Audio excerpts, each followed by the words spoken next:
Le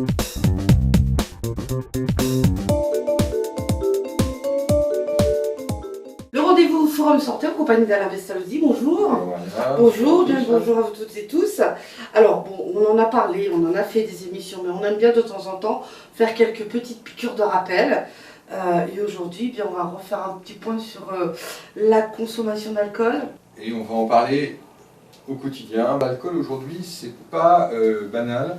Et en fait, de boire tous les jours régulièrement au-delà de 1 à 2 verres pour un homme et de 1 verre pour une femme, donc au-delà de cela, Ouais.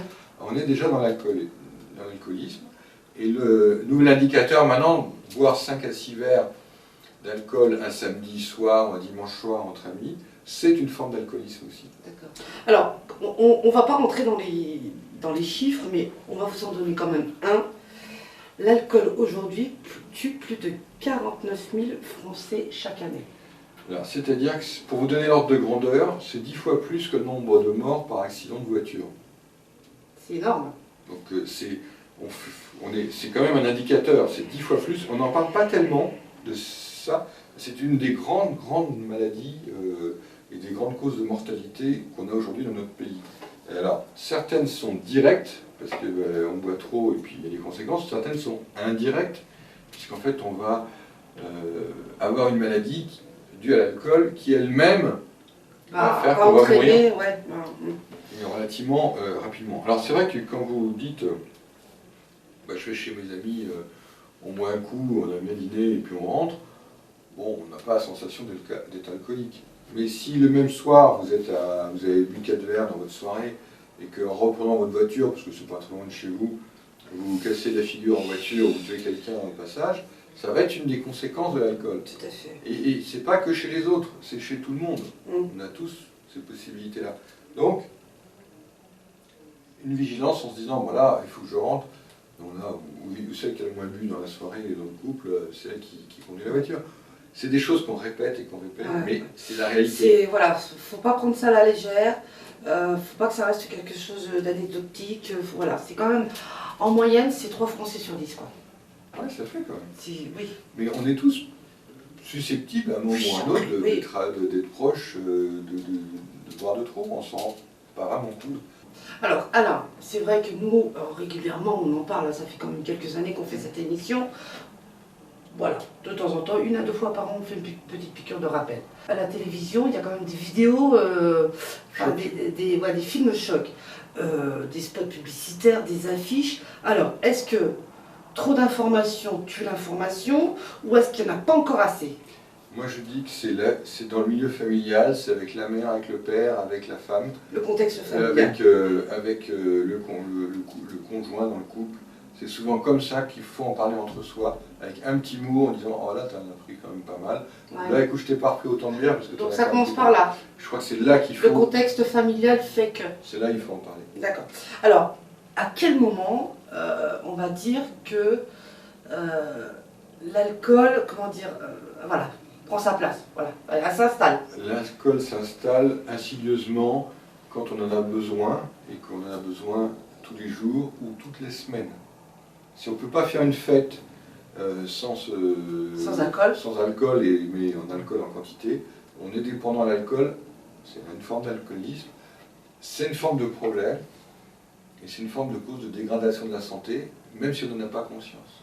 Il faut bien se rendre compte que les alcools forts, d'une manière générale, sont des pièges, parce qu'il faut très peu de quantité pour avoir beaucoup d'alcool, et que paradoxalement, du vin, par exemple, étant moins chargé en quantité d'alcool, va être plus difficile à boire. C'est pour ça que je recommande de prendre un apéritif à base de vin, comme un vin bourguignon au hasard. Alors je vous rappelle, toujours à consommer avec modération. Oui, mais je veux dire, je préfère vous dire, prenez l'apéritif avec un vin plutôt qu'avec un whisky ou un alcool fort, parce qu'en fait on ne se rend pas compte de ce qu'on boit, alors qu'avec du vin on se rend compte. Et on va boire un verre à l'apéritif, on n'en boira pas 36. Ça c'est un point. Je donne des tuyaux concrets. Des tuyaux concrets. On n'est pas obligé de boire l'apéritif toujours avec du vin, même si c'est agréable. Mais après, voilà, éviter les mélanges. Voilà. Déjà, ça... Il y a un truc que je recommande, c'est remplacer les alcools par des des cocktails de fruits, de l'eau gazeuse glacée avec un peu de thé dedans, plein de petites choses qui permettent de se faire plaisir sans boire beaucoup. Et puis après, à table, après l'apéritif, on peut boire un verre de vin si on veut, ou deux pour les hommes, et ça va passer très bien. Et vous pourrez prendre votre voiture en étant sûr de ne pas abîmer quelqu'un d'autre. Alors, sujet tabou, on le disait, enfin, c'est moi qui le disais, sujet tabou. Alors, comment, voilà, quelqu'un qui... comment inciter quelqu'un à en parler? Alors là, un vaste sujet. Oui. Ben, moi, j'aime bien le dire en disant ce qu'on ressent. Ça me fait de la peine de te voir boire autant d'alcool. Je me sens pas bien parce que je te vois pas bien. D'accord. Mais dire ce qu'on ressent soi. Ne pas dire c'est pas bien ce que tu fais. Ok. Ne pas jeter... Voilà. Ouais. Voilà. Mais dire honnêtement, dire ce que l'on ressent. Moi, ça me fait de la peine de vous voir comme ça. Il faut vraiment dire ce que vous ressentez. Oui. Et dites, je suis persuadé que tu serais mieux autrement. Non, non. Ne dites pas ce qu'il faut ou pas faire. Dites ce que vous ressentez. Et là, vous pouvez ouvrir un dialogue et vous pouvez parler à quelqu'un. Alors, effectivement, pardon, il y a le dialogue. Il y a beaucoup d'informations sur les sites internet. Il y a des sites internet hyper sérieux. Oui. Mais il y a quand même... Ça enlèvera toujours que quand on boit...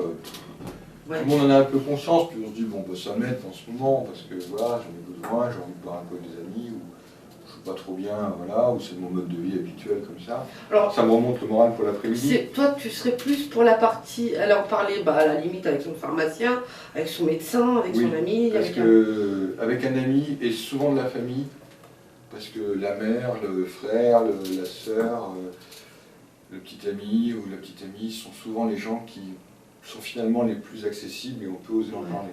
Et puis quelque part, que ce soit un ami proche, un membre de la famille, c'est presque une charge quelque part. Oui, c'est une charge quand on est un peu au-delà, mais il faut bien réaliser qu'on est très vite, très vite, dans un degré débutant d'alcoolisme avec de l'alcool régulier. Et ça commence de plus en plus tôt. Et dans tout milieu, ça, malheureusement, et c'est de plus en plus tôt. Maintenant on voit des 15-16 ans qui ne peuvent pas faire une fête sans aller chercher des prémix. Les prémix, c'est un mélange de boissons sucrées et d'alcool. Ça, c'est une cochonnerie. Alors vous, parents, s'il vous plaît, essayez d'éviter qu'ils prennent des prémix. Ça, c'est une vraie cochonnerie. Voilà. Contre la dépendance à l'alcool, place à l'information. Donc, on continuera quand même à vous apporter, à en parler. On fera un autre clin d'œil et on partage sur ce sujet. Voilà. Merci beaucoup, Alain. Oui. À bientôt. À Merci, bientôt. au revoir.